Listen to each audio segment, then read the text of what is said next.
Dengue ಅಂತಕ್ಕದ್ದು ಒಂದು ವೈರಸ್ನಿಂದ ಆಗುವಂಥದ್ದು ಜ್ವರ ಅಂತ ಎಲ್ರಿಗೂ ಗೊತ್ತು. ಜ್ವರ ಬಂದಾಗ ಸಾಮಾನ್ಯವಾಗಿ ಹಸಿವು, ಜೀರ್ಣಶಕ್ತಿ ಮೊದಲಿಗೆ ತುಂಬ ಕಮ್ಮಿ ಆಗಿಬಿಡುತ್ತೆ. ಮತ್ತು ಜ್ವರದ ಲಕ್ಷಣಗಳು, ಅದರಲ್ಲೂ ಡೆಂಗು ಥರದ ಜ್ವರದಲ್ಲಿ ಸಿಕ್ಕಾಪಟ್ಟೆ ಕಣ್ಣುಗುಡ್ಡೆ ನೋವು ಬರೋದು, ತಲೆನೋವು ಬರೋದು, ಮೈಕೈ ನೋವು ಬರೋದು ಇವೆಲ್ಲ ಇರುತ್ತೆ.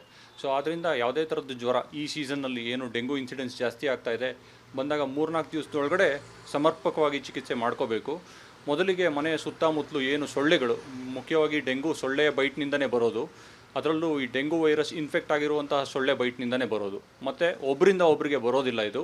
ಆದರೆ ಒಬ್ಬ ಮನುಷ್ಯನಿಗೆ ಡೆಂಗು ವೈರಾಣಿನಿಂದ ಅಫೆಕ್ಟ್ ಆಗಿದ್ದಾನೆ, ಅಂಥವನನ್ನು ಸೊಳ್ಳೆ ಕಚ್ಚಿತು, ಅದೇ ಸೊಳ್ಳೆ ಮತ್ತೊಬ್ಬನನ್ನು ಹೆಲ್ತಿ ಆಗಿರೋನನ್ನು ಕಚ್ಚಿತು, ಅವನಿಗೆ ಬರೋ ಸಾಧ್ಯತೆ ಇರುತ್ತೆ. ಆದ್ದರಿಂದ ಮನೆ ಸುತ್ತಲೂ ಸೊಳ್ಳೆಗಳು ಇಲ್ಲದೇ ಇರೋ ಥರ ನೋಡ್ಕೋಬೇಕು.